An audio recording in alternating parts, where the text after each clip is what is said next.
For a long time, I believed in the 9 to 5 grind because it felt responsible. It felt like climbing the corporate ladder meant I arrived. I felt like I justified why I went to college, which was to someday get a good job, get married, buy a house, and raise a family. It promised stability, benefits, a paycheck. It told me if I stayed committed, stayed busy, stayed grateful, and played the game right, I'd eventually earn freedom after. And at first, the perception or illusion, as you want to call it, it worked out for me.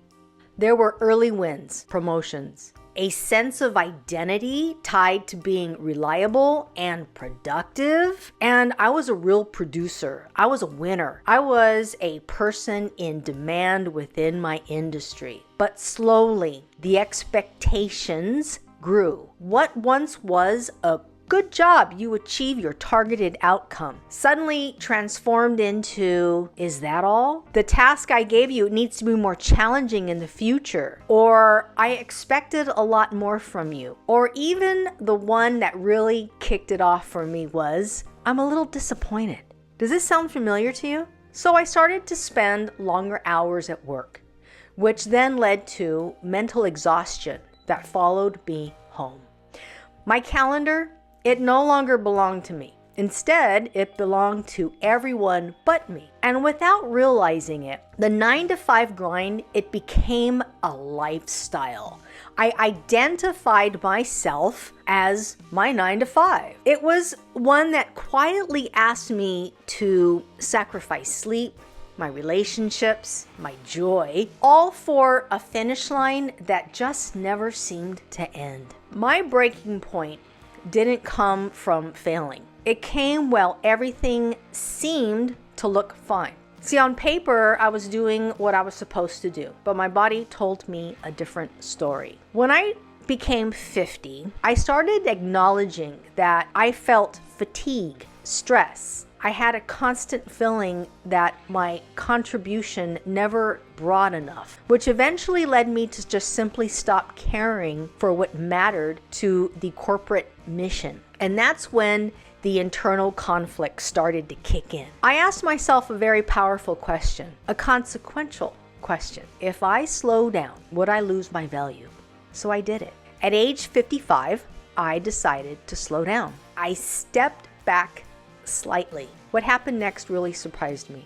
What I discovered left a very heavy place in my heart. After years of meeting deadlines, meeting the targeted outcomes, suddenly the years of performing with passion no longer made a difference to my employer. Instead, I became a burden, a waste of time. I became that employee who, if you're not all in on this mission, then you're in the way. Then I turned 57. Something very key happened.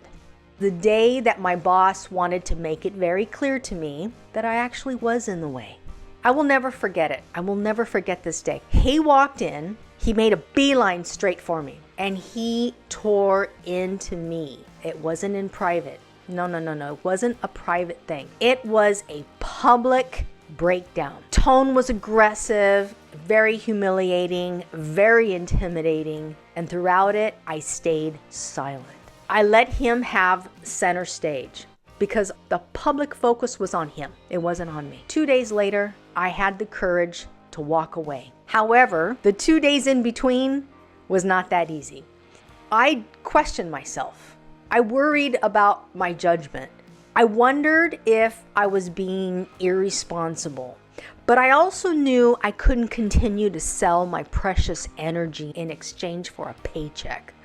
So I chose to have courage and leave a toxic work relationship known as 9 to 5. It was a perfect date too. It was that perfect moment to strike. It was a Friday. It was the 31st of the month. I walked into HR's office that day and I handed over my keys and I said, "Here, this is for you. I'm leaving and I'm not coming back." And I didn't think that this was going to happen, but the shift was immediate. Let me explain. When I left there, walked down the stairs, went into my car, turned on the ignition to drive off, I instantly felt relief. I felt present. And for the first time in my life, I felt ownership of my time. Success stopped being a metric measured by a paycheck, and it started being about how I felt at the end of the day.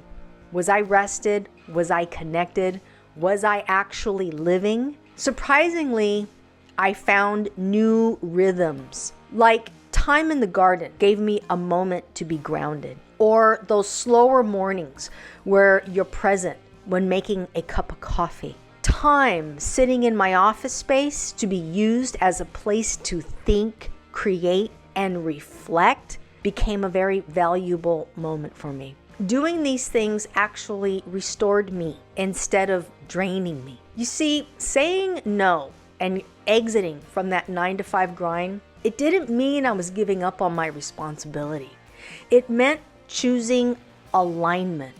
It meant protecting my energy. It meant redefining success on my own terms. And what surprised me most was how many people quietly resonated with that choice.